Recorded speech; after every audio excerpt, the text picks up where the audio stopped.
우리 함께 인사하겠습니다. 잘 나오셨습니다. 성도님 얼굴만 봐도 은혜가 됩니다. 사랑하고 축복합니다. 사랑하고 축복합니다. 건국대 부총장을 역임하시고 덴마크 프레데릭 9세의 초청을 받아서 농촌 개발 모델을 연구하고 우리나라의 새마을 운동을 도입한 류태영 박사님이란 분이 계십니다. 참 이분의 삶을 생각해보면 참 하나님의 은혜가 넘쳤구나. 장로님으로 또 지금도 귀하게 교회를 섬기고 하나님의 나라와 하나님의 영광을 위하여 쓰임받고 계시는 분이신데요. 그런데 그는 1936년생이신데요. 머슴의 아들로 태어나셨다고 합니다. 그래서 그의 부모님이 형편이 너무나 어려워서 자녀를 교육시키기가 힘들었다고 해요. 그러나 이 유 박사님은 어렸을 때 아주 똑똑하다는 인정을 받아서 겨우 초등학교를 졸업할 수 있었다고 합니다. 그리고 5학년 때에 교회에 다니면서 예수님을 믿게 되었는데요. 그때 교회 학교 선생님이 기도하면 무엇이든지 이루어진다. 이 말씀에 깊은 감동을 받아서 그때부터 열심히 기도하기 시작했습니다. 집안 형편은 좋지 않고 아무리 똑똑하면 뭐합니까? 오늘날에야 공부할 수 있는 기회가 많이 있지만 옛날에는 돈 없으면 공부하지 못하지 않았습니까? 그래서 간절히 기도하기 시작했습니다. 초등학교 5학년 때 또 6학년 때 기도하고 하나님의 은혜로 통신중학교에 들어갈 수 있었어요. 통신중학교 제도가 옛날에도 있었는지는 모르겠지만 지금도 방송통신고등학교는 제가 있다는 것을 알고 있거든요. 그러니까 뭐 라디오나 뭐 이런 것을 통해서 이렇게 공부를 하는 것이죠. 그렇게 해서 중학교 과정을 공부를 하고 큰 꿈을 꾸고 서울로 이제 올라가게 되었습니다.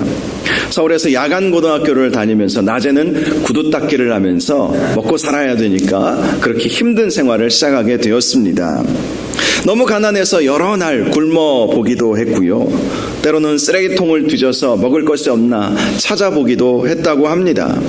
한강이 얼어붙을 만큼 추운 겨울에는 방은 냉방이죠. 내복은 없죠. 그래서 잠을 못 자는 거예요. 그래서 방 안을 빙빙빙 돌다가 새벽에 교회 가서 기도하고 햇볕이 나면 교회 담장 밑에서 몸을 녹이는 삶을 살게 되었던 것입니다. 그런데 그는 꿈을 잃지 않았습니다. 기도했습니다. 기도하면 무엇이든지 하나님께서 응답하여 주신다라는 그 어렸을 때 들었던 그 선생님의 말씀 잊지 않았기 때문에 희망을 품고 늘 기도하는 삶을 살았던 것이죠. 그리고 과정은 힘들었지만 하나님의 은혜로 미국과 이스라엘과 덴마크로 유학을 갈 수 있게 되었고 박사 학위도 받을 수 있게 되어서 한국에 와서 박정희 대통령의 신임을 얻어서 새마을 운동을 펼쳐나갈 수 있었다고 하는 것입니다. 이 류태영 박사님은 지금도 늘 이런 간증을 합니다. 하나님을 경외하고 꿈을 가지고 기도에 집중하라. 하나님을 경외하고 꿈을 가지고 기도에 집중하라. 그러면 하나님께서 형통의 복을 주신다. 저와 여러분의 삶 가운데에서도 하나님을 경외하고 하나님께서 주시는 꿈을 잃지 아니하시고 기도에 집중하시기를 바랍니다. 그러면 하나님께서 반드시 여러분과 함께 하셔서 여러분에게 형통의 은혜를 베풀어 주실 것입니다. 오늘 본문을 보면 요셉의 이야기가 이제 시작이 되는데요. 요셉에 대한 말씀 가운데 가장 핵심적인 말씀이 있습니다. 하나님께서 함께 하심에 그가 형통하게 되어. 이 말씀 아니겠습니까? 하나님이 함께 하심에 그가 형통하게 되었다. 그는 형들의 미움을 받아서 애굽 상인에게 팔려가지 않았습니까? 오늘 본문 1절을 보니까 그가 보디발의 집에 팔려가게 되었는데 요셉이 이끌려 애굽에 내려가게 되었다 이렇게 말씀을 합니다. 누가 그를 애굽으로 가게 했을까요? 물론 형들이 그런 것이고 애굽의 상인들이 그런 것이죠. 그런데 이 요셉의 이야기를 가만히 살펴보면, 묵상하다 보면 요셉을 애굽까지 가게 하신 분은 하나님이시구나, 요셉의 삶의 배후에 역사하시는 하나님이 계셨구나라는 사실을 발견할 수가 있습니다. 훗날 요셉은 그 사실을 자기 형들에게 말하기도 했죠. 자기 형들과 만남의 시간이 있지 않았습니까? 요셉은 애굽의 총리가 되어 있었습니다. 형들은 먹을 것을 구하기 위해서 가나안 땅에서 자기 동생이 자기들이 팔아버린 요셉이 총리가 된 줄도 알지 못하고 요셉에게 먹을 것을 구하기 위해 찾아왔던 것이죠. 그리고 처음에는 요셉이 형들에게 자신의 신분을 밝히지 않았습니다. 세월이 몇십 년 흘렀기에 밝힌다고 해도 믿지도 않았겠죠. 그리고 알아보지도 못했을 것입니다. 그런데 드디어 자신의 신분을 밝힐 때가 왔죠. 그리고 자신이 형들이 나를 애굽에 판 요셉이라는 사실을 알려주었던 것이죠. 그때 형들은 사색이 되어 놀랄 수밖에 없었습니다. 왜 그렇죠? 자신들이 그 동생을 미워해서 애굽의 노예로 팔아버렸는데 그 동생이 애굽의 총리가 되어서 자신들의 생명을 좌지우지할 수 있는 권세를 가지고 있었으니 어찌 놀라지 않을 수 있었겠습니까? 그런데 그때 요셉이 이런 말을 합니다. 당신들이 나를 이곳에 팔았다고 근심하지 마소서, 한탄하지 마소서. 하나님이 생명을 구원하시려고 나를 당신들보다 먼저 보내셨나이다. 하나님이 우리의 생명을 구원하시려고 나를 이곳으로 먼저 보내셨다라는 것이죠. 형들이 보낸 것도 아니고 애굽의 상인들이 나를 이곳에 보낸 것도 아니고 하나님께서 보내셨다, 이렇게 말해 주었던 것입니다.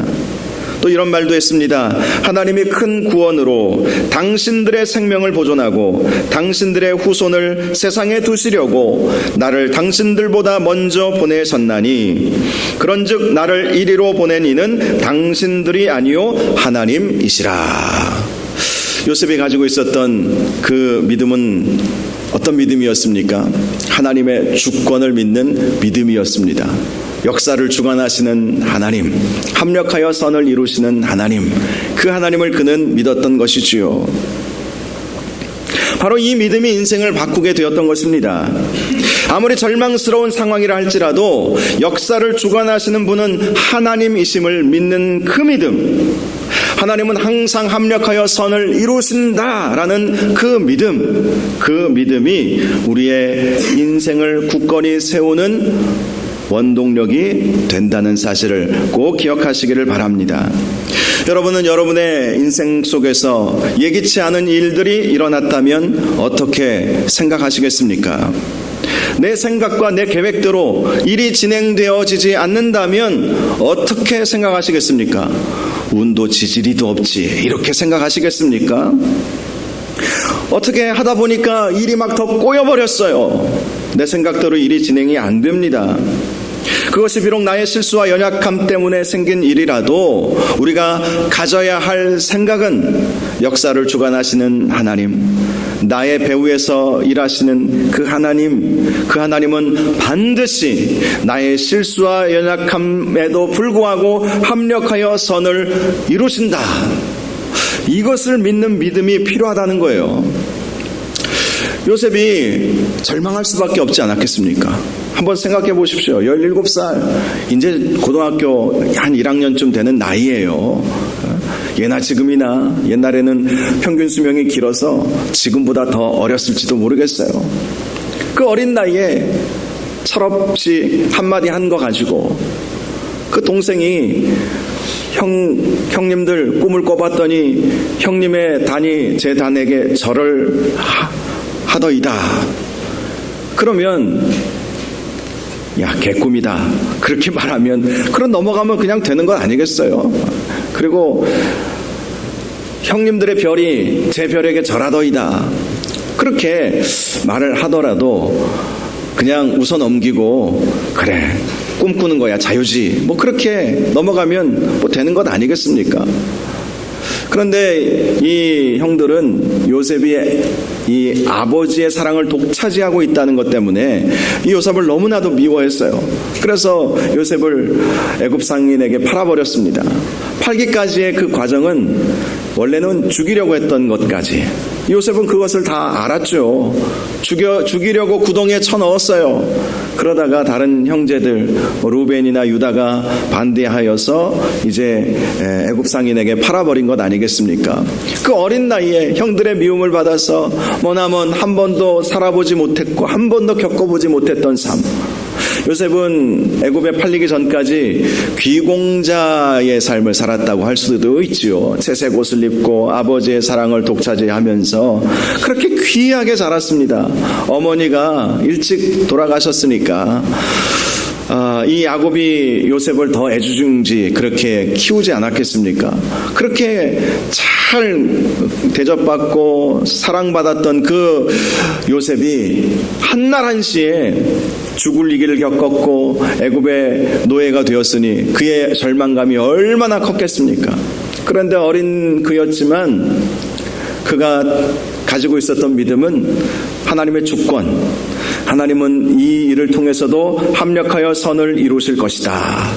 그 사실을 그 어린 이 요셉이 그 사실을 알고 믿고 있었다는 것입니다. 여러분, 우리가 어떤 일을 예기치 않은 일을 경험한다 할지라도 항상 우리가 잊지 말아야 할 것은 우리 하나님은 합력하여 선을 이루시는 하나님, 역사를 주관하시는 하나님은 내 편이신 하나님이시다. 이것을 우리는 잊지 말아야 합니다. 하나님은 나의 편이고 나와 함께 하시고 나를 사랑하시고 나에게 가장 좋은 것을 주시는 하나님이시다. 그의 아들까지 내어주신 이가 어찌 우리에게 무엇을 아끼시겠느냐라고 하신 그 말씀처럼 우리 하나님은 좋으신 하나님, 선하신 하나님, 나를 가장 아끼시고 사랑하시는 하나님, 내 인생에서 합력하여 선을 이루어 가시는 하나님, 사막에 강을 내시고 또 광야에 길을 내시는 하나님, 바다에도 길을 내셔서 넓은 길, 지름길을 내시고 그 길을 걸어가게 하시는 그 하나님, 그 하나님이 나의 하나님이시라는 사실을 우리는 잊지 말아야 하는 것입니다. 요셉이 바로 그러한 믿음을 갖게 된 거예요. 그런데 요셉이 그러한 믿음을 어떻게 갖게 되었겠습니까? 저는 말씀을 묵상하면서 본문에는 나와 있지 않지만 요셉이 애굽으로 그 팔려가는 그 과정을 생각해 보았습니다. 억울하고 분통하고 두렵고 그런 마음이지 않았겠어요.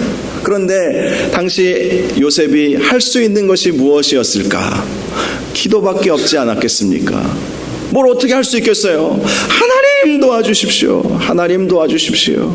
형님들이 저를 미워하여 지금 저를 애굽 노예로 팔아버렸습니다. 하나님 도와주십시오. 그는 기도밖에 할 수 있는 것이 없었던 것이죠.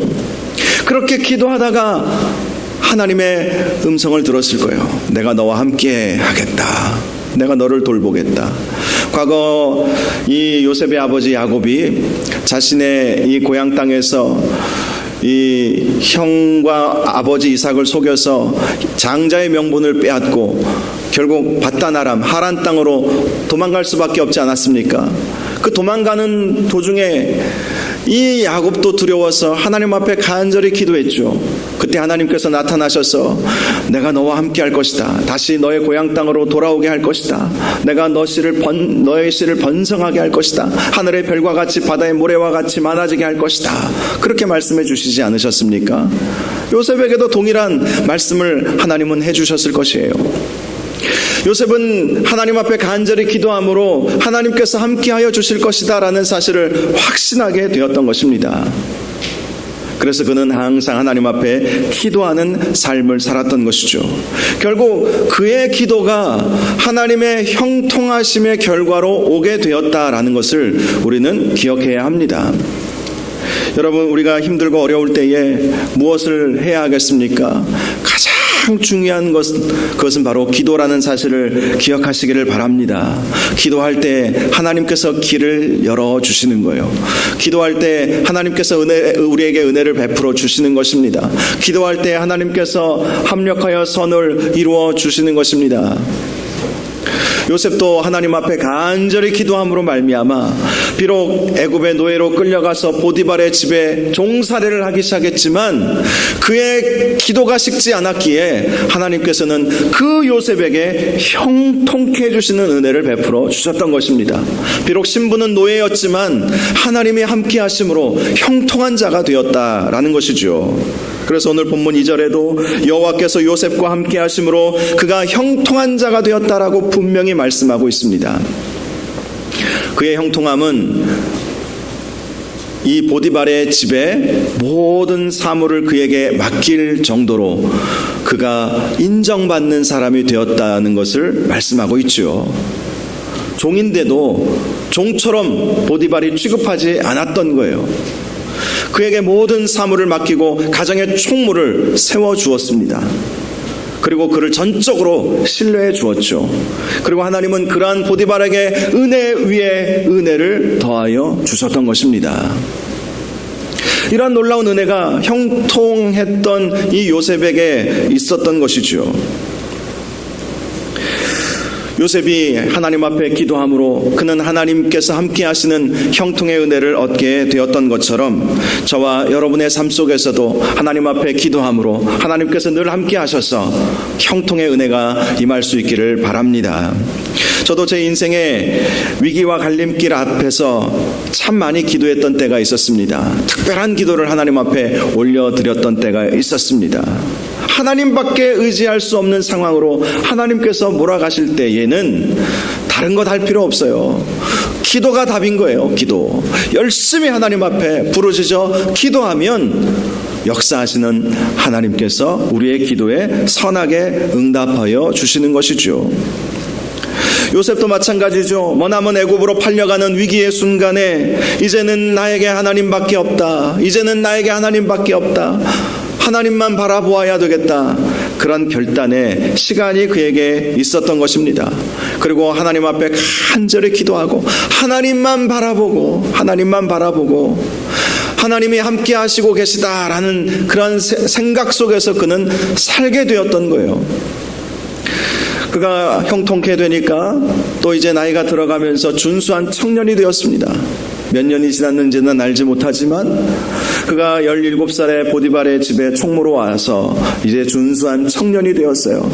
그런데 그의 용모가 빼어나고 아름답게 되었다. 이렇게 8절에 6절에 말씀하고 있지 않습니까?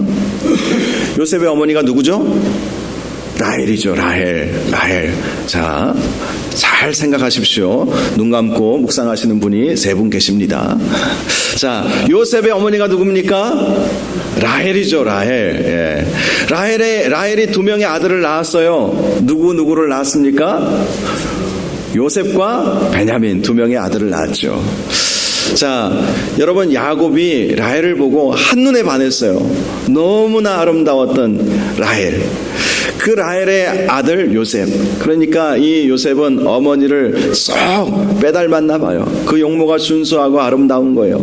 그래서 보디발의 아내가 계속해서 유혹을 합니다. 어느 날 집안에 아무도 없을 때에 나와 동침하자 하면서 그의 옷을 막 잡죠. 그때 요셉이 뭐라고 한 줄 아십니까? 9절 하반절에 보니까 내가 어찌 이 큰 악을 행하여 하나님께 죄를 지으리이까, 이렇게 말을 한 거예요. 자기 주인 보디발에게 죄를 지을 수 없다고 말한 것이 아니라 하나님께 죄 지을 수 없다, 이렇게 말을 했다는 것이죠. 이 말씀을 통해서 그가 어떤 삶을 살고 있었는지를 알 수 있죠. 하나님 앞에서, 종교개혁자들이 말했던 코람데오, 하나님 앞에서의 삶, 하나님이 늘 그와 함께 하셨기에 그는 하나님을 떠날 수가 없었고 항상 하나님이 나와 함께하고 계시고 불꽃 같은 눈으로 나를 지켜보고 계시다는 그 믿음을 그는 가지고 있었던 것입니다. 여러분, 종교개혁자들이 코람데오, 하나님 앞에서를 왜 외친 줄 아십니까? 당시 로마 교회의 지도자들이 타락해버렸기 때문이죠. 그들은 바티칸 로마 대성당을 짓는다는 명목으로 성경에 나와 있지도 않았던 그 연옥설을 주장하고 면죄부를 팔고 또 이 정치 세력과 야합하고 성적으로 도덕적으로 타락한 그 모습을 보였습니다. 그래서 종교개혁자들이 이것은 하나님 앞에서의 올바른 삶이 아니다라고 하면서 종교개혁의 키치를 들었던 거예요.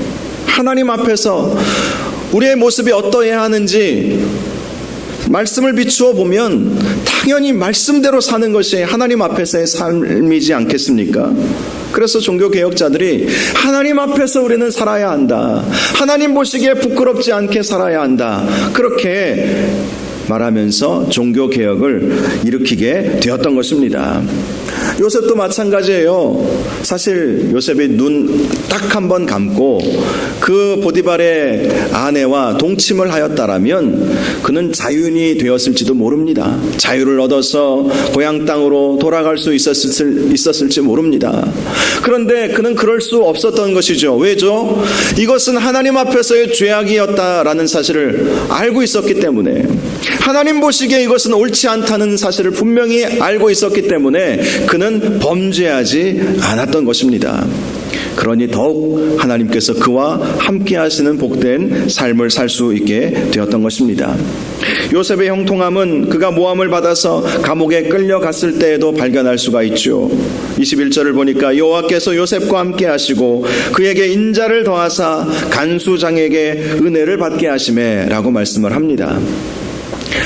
보디발의 집에서도 하나님이 함께 하심에 그의 주인 보디발에게 하나님께서 은혜를 베풀어 주시지 않았습니까?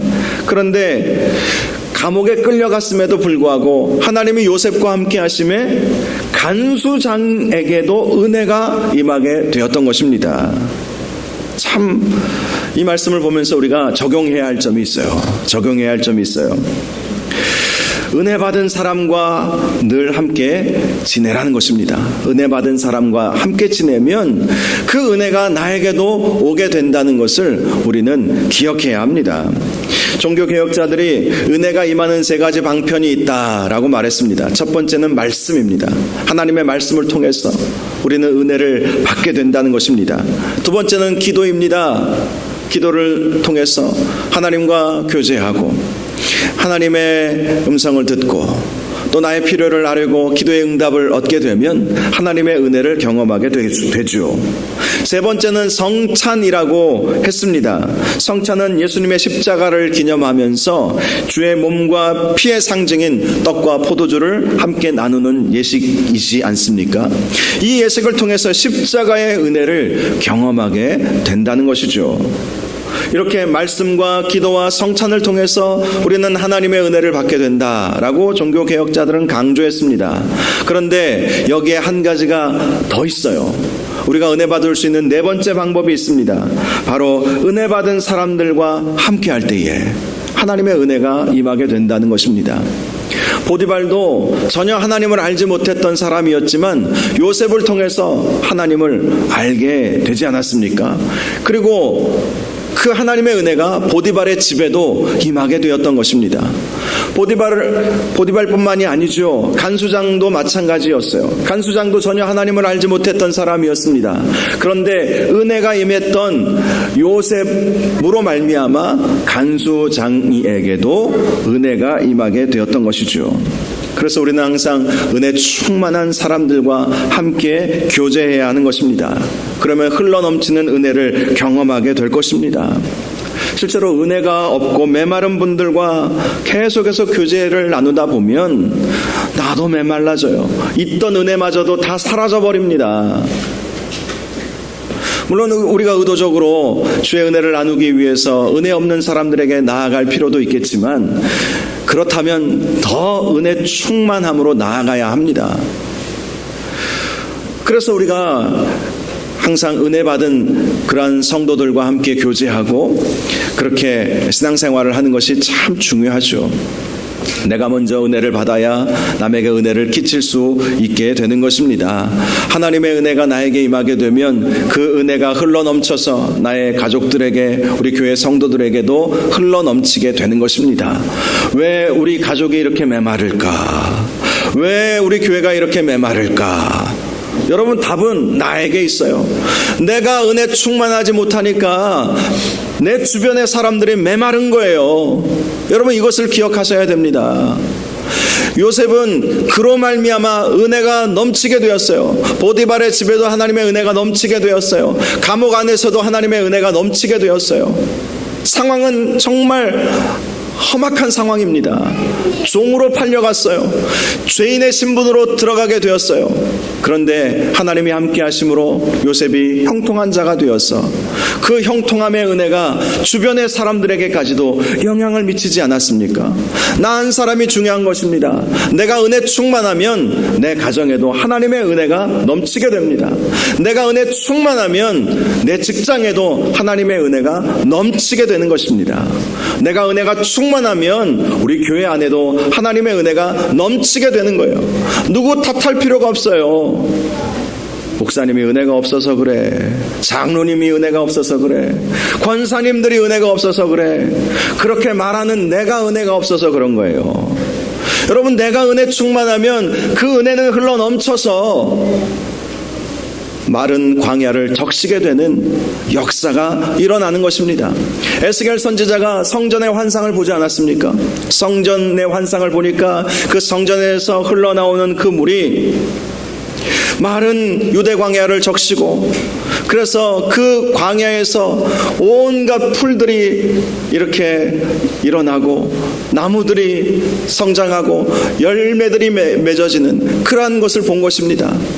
그 성전에서 흘러내린 그 은혜의 생명수가 그 죽은 바다라고 알려져 있는 그 사해로 흐르니까, 그 사해는 여러분 염도가 굉장히 높아서 물고기가 살 수 없잖아요. 그 사해 바다까지도 생명에 살아 넘치는 그러한 바다로 만들게 되었다는 것. 그 에스겔 선지자가 보았던 그 환상이 무엇을 의미합니까? 우리가 하나님의 은혜가 넘치게 되면 나로 말미암아 변화가 오게 된다는 거예요. 나로 말미암아 세상이 변하게 된다는 것입니다. 나로 말미암아 하나님의 은혜가 흘러 넘치게 된다는 것이죠. 여러분, 우리로 말미암아 하나님의 은혜가 넘치도록 하는 그러한 삶을 사시기를 주님의 이름으로 축복합니다. 제가 광고 시간에도 말씀드렸듯이 지난 주간에 우리 노회가 있었고요. 노회가 끝난 다음에 체육대회, 문화체육대회를 했습니다. 하나님의 은혜로 노예도 잘 마쳤어요. 제가 주일 오후 시간에 기억하십니까? 노예 때 제일 힘든 것이 늦게 끝나는 것이라고 말씀드리지 않았습니까? 그래서 여러분들에게 특별 기도를 부탁하지 않았습니까? 이번 노예는 좀 일찍 끝나게 해달라고 응답된 줄 믿으시기 바랍니다. 오후 4시에 끝났어요. 맨날 10시 넘어서 끝났는데 오후 4시에 끝난 거예요. 할렐루야 하면서 얼마나 기쁘게 우리 목사님들, 장로님들이 이제 예배당을 나오게 되었는지 모릅니다. 그런데 이 노예 다음에 이제 체육대회를, 그 다음날 체육대회를 하는데요. 그 전날 어떤 일이 있었냐면 한 장로님이 울그락불그락 하면서, 참 노예가 은혜롭게 4시에 끝났으면 정말 은혜가 충만한 노예였거든요. 울그락불그락 하면서 마지막 시간에 내일 문화체육대회를 한다고 하는데 저는 몰랐습니다 하면서 찬물을 쫙 끼얹더라고요. 막 은혜롭게 노예 이제 잘 끝났구나 하는데 이것 때문에 또 서로 의견 충돌 일어나면 어떻게 하나. 물론 그 문화체육대회를 진행하시는 분이, 그 장로님이 노예 임원이었거든요. 그 임원인데 그것도 모른다는 것도 이해도 안 되지만 하여간 본인은 몰랐다고 이제 단상에 올라가지고 이런 중요한 노예 행사를 할 때 나에게 말도 안 해주고 이렇게 진행하는 법이 어디 있습니까 하면서 막 그렇게 얼굴을 붉히면서 말씀하시더라고요. 그래서 은혜롭던 노예 분위기가 완전히 그냥 얼음이 되어 버렸습니다. 그래도 감사하게 그 체육대회를 주관하셨던 목사님이 다음에 오셔서 정중하게 사과를 하시더라고요. 장로님, 제가 못 챙겨드려서 죄송합니다 하고 90도로 절을 하시더라고요. 그래서 은혜롭게 또 넘어갔습니다. 그 다음날 그래도 감사하게 막 우락부락 하셨던 그 장로님이 그 체육대회 자리에 오셨어요. 체육대회는 뭐 배구도 하고 뭐 자유투도 하고 그리고 족구도 하고, 이제는 제 선배 목사님들이 연세가 드셔가지고 막 안 하려고 하시더라고요. 그래서 천 목사님 나와서 좀 뛰어 해가지고 배구하다가 공이 맞아갖고 입술에 맞아서 입술이 터지기도 하고 좀 힘들긴 했습니다. 저도 오랜만에 배구도 하고 이제 그렇게 했는데, 그리고 뭐 독창, 합창, 뭐 중창 이렇게 찬양제도 하고 그렇게 은혜롭게 행사를 진행을 했는데요. 그 장로님이 마무리 발언을 하겠다고 나오시더라고요. 그래서 또 긴장했죠. 저분이 또 뭐라고 할까? 어제도 그냥 찬물을 착 끼얹어가지고 그냥 은혜로운 노예 분위기를 완전히 엉망으로 만드셨는데, 근데 그분이 앞에 딱 마이크를 잡으시더니 오늘 저는 천국을 받습니다 이러시더라고요. 오늘 저는 천국을 받습니다. 너무 은혜로웠고 너무 기뻤고 행복했고, 제가 그것을 보면서 한 분의 말 한마디가 얼마나 큰 영향력을 주는지 본 거예요. 전날 노예를 완전히 침울하게 만들었던 그분이 두 번째 날에는 노예를 은혜롭게 만들더라고요. 은혜롭게. 여러분, 나의 표정 하나, 나의 말 한마디가 완전히 바꿀 수 있어요. 가정을 바꾸고요, 교회를 바꾸고요. 말 한마디가 중요한 거예요. 말 한마디가. 어떤 말을 하느냐. 다른 사람을 통해서 내가 은혜 못 받는다고 그렇게 말하기 전에 내가 다른 사람에게 은혜의 사람이 되는가, 이것이 더 중요하다는 것을 꼭 기억하시기를 바랍니다. 요셉을 보십시오. 상황은 전혀 변하지 않았습니다. 그는 노예였고 죄수였습니다. 그럼에도 불구하고 그는 은혜의 사람이 되었던 거예요. 그래서 그로 말미암아 간수장이에게도 하나님의 은혜가 임하게 된 것 아니겠습니까? 저와 여러분이 바로 이렇게 은혜의 사람들 될 수 있기를 바랍니다. 그럴 때 하나님이 함께 하시는 거예요. 은혜 충만한 은혜의 사람이 될 때 하나님이 함께 하시고 형통케 된다는 사실을 믿으시기 바랍니다. 은혜, 하나님이 함께 하심, 형통케 됨, 이것은 다 연결이 되어 있는 것입니다. 저와 여러분이 하나님의 은혜로 사시고 또 하나님께서 함께 하심에 그러한 은혜가 임하고 또 형통함에 복이 임할 수 있기를 바랍니다. 그래서 저와 여러분을 통해서 그 은혜가 흘러넘쳐서 내 가족들에게 그 은혜가 나누어지고 또 내 주변의 이웃들과 친구들에게 그 은혜가 나누어지고 또 우리 교회 안에서도 은혜가 흘러넘치고 흘러서 우리 안에 있는 그 은혜가 이 지역사회를 덮고 온 민족과 세계 열방을 덮는 그러한 놀라운 역사가 있기를 주님의 이름으로 축복합니다. 이 시간 우리 함께 찬양하기를 원합니다. 모든 상황 속에서 라는 제목의 찬양입니다.